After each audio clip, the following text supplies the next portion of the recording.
Hello everybody, and greetings from the Museum König, where I spent the last weeks digitizing tape recordings of soundscapes, mainly from Kinabalu National Park, Sabah, Borneo, with a focus on frogs, cicadas and Orthoptera, which are the main focus of my talk. From song libraries to corpora, a case study on extracting songs from environmental recordings. So please apologize that I couldn't make it in person, but I prepared this video, which will be available on YouTube, open for comments, as a compensation that I am not available for questions and suggestions here.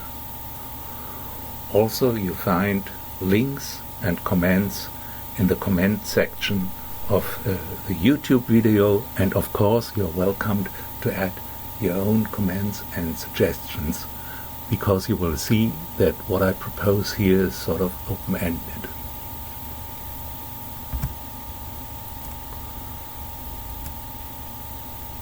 So these are the animals I'm talking about. Orthoptera, this is a katydid, and all the specimens in the museum collection which have recordings from my side are labeled with a green label. And you see here is the number of the cassette, the audio cassette, and there you can find the recording. So the challenge was to digitize the old cassette recordings and to bring specimens and recordings together. So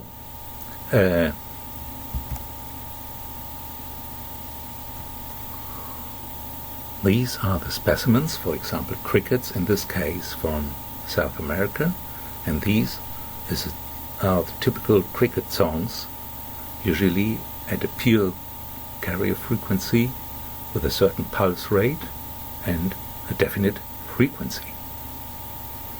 So here you see specimens and songs belong together.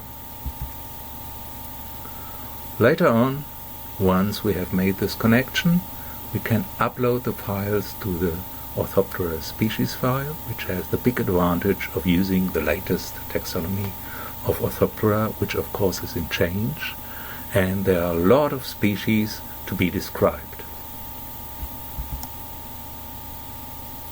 So, now let's go from the lab to the field. These are some sites where I made major recordings. You see in several parts of the world. On the upper left you see a recording in Italy, Valdieri in the Italian Alps. On the right you see our recording site in Borneo, Kinabalu Park, Sabah, Malaysia, which I already mentioned. And you might recognize that I'm standing there on a canopy walkway for researcher, which are much infrastructure, and we distributed microphones there and recorded soundscapes in the 90s, which I have digitized as mentioned, and a lot of which have already been uploaded to Bioacustica. You heard already about Bioacustica, and Ed Baker is here to answer questions about Bioacustica. So these soundscape recordings, of course, are distinct from the identifiable voucher recordings, but I'll talk about that later. And on the lower left, you see my companion from the indigenous group of the Sequoia in Ecuador, who accompanied me during my recordings in lowland Amazonian Ecuador. And right below here, you see our Panama Barra Colorado recording site. And as you can imagine, the soundscape recordings not only contain Orthoptera, but also contain birds and frogs, and you are all welcomed to reuse these recordings and send me information about the other animals which are there, moving towards an ATBI in acoustics, an all Taxa bioacoustic inventory. On the other hand, of course, as orthopterists, we are interested in your recordings from vertebrates, because most recordings from vertebrates, as for example frog soundscape recordings, of course contain Orthoptera. So these are some sonograms from the soundscapes I mentioned. In the upper left you have typical Orthoptera acridid songs, which are the short-horned grasshoppers, Grasshoppers sensus strictu, which you can hear outside in the campus, I suppose, in England, Orthoptera species, a typical broadband sound with a definite, well-defined temporal structure. On the upper right, you see the pouring examples, which we'll listen to in a moment, and on the lower, the Rio Aguarico, Amazonia, which with strong cricket bands, and the same for Barrio Colorado Island, Panama. So all these broad bands here between 4 and 8 kilohertz are crickets singing on different frequency bands. So now let's at least listen to one example, and I selected the Borneo one. So you see this low-pitched sound here is what? Yeah, please send me the result for my personal statistics. It's a katydid. It's a tympanal phyllum katydid, which produces this atypical sound for a katydid. In South America, the katydids are all high-pitched, often reaching high in the ultrasound. But in Borneo, everything is the other way around. Frogs are flying, birds are not flying, and katydids are singing at a low frequency, and so on. And they are often confused with frogs, which are singing on a cricket-like high frequency. So that's already an indication that you need soundscapes to interpret. You need reference voucher files to interpret these recordings.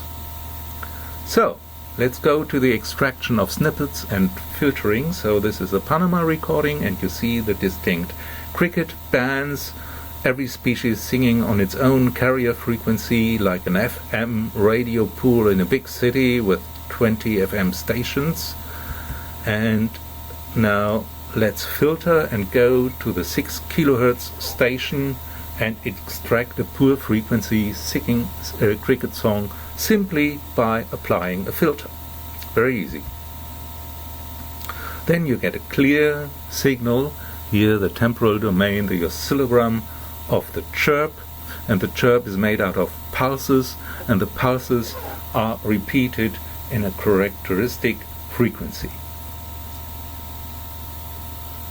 And ideally, you not only get this morphospecies, these ethospecies, characterized by its song, but also you get the morphospecies.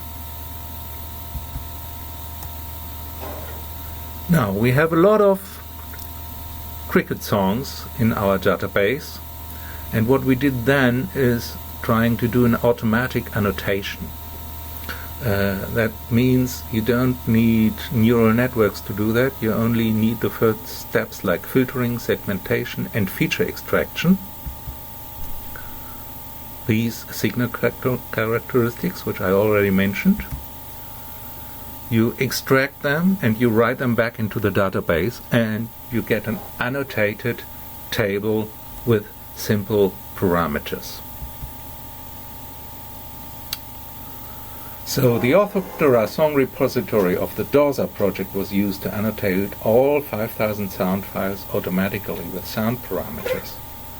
Sound parameters were added to the database, and the annotated database is now searchable for simple features such as carrier frequency and pulse rate. So this allows us to find a certain recorded sound. Now, what is the vision? The vision is to use these recordings for species discovery, and particularly to record species presence and absence, because if you don't record a certain target species at its preferred calling time and in the preferred habitat, you can be quite sure that you don't find it. For species monitoring, of course, you can use it for species abundance, activity patterns, etc. And of course, you can use it to describe new species or to discover new species. Now, several caveats.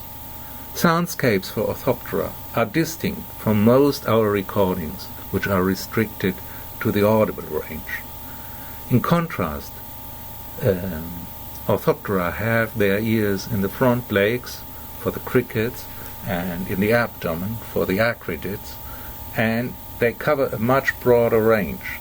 They cover infrasound with their cerci, which have hair receptors behind here, and they go high up into the ultrasound with their ears. So, likewise, their song can be in the ultrasound and you miss it. So these are two recordings from Greece, where we made recordings, and you see the telegonids here calling Perzilimon between 15 and 30 kilohertz. And here you see below you see the typical grasshopper song, which you do catch with a normal sound recorder.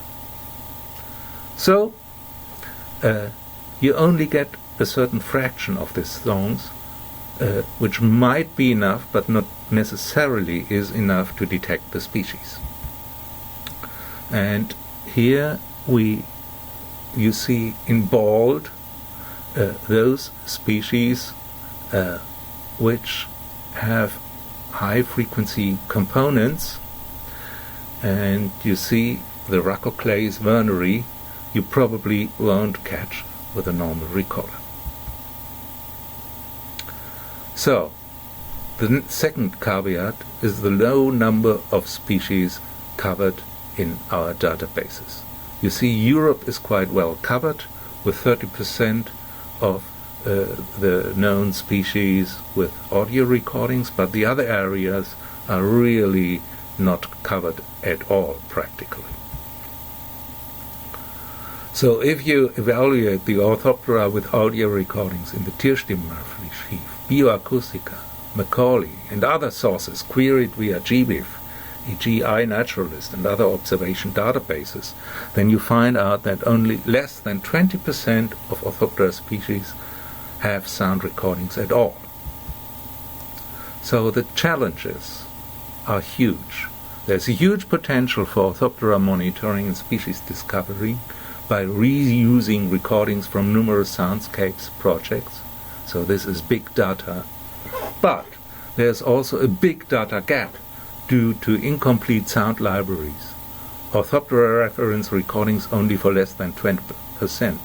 Then we have the taxonomic impediment. Hitherto undescribed species require databasing of operational taxonomic units or ethospecies. Lack of annotation software, even for simple features. Lack of protocols for acknowledgement, traceability, metadata exchange, and metadata inheritance to sound snippets. So thank you for your attention, and thanks to the Dorsa team, Klaus Gerhard Heller and Siegfried Ingrisch, to the OrthopteraSpeciesFile team, Maria Signano, Holger Braun, and my co-authors from Media. Thank you very much.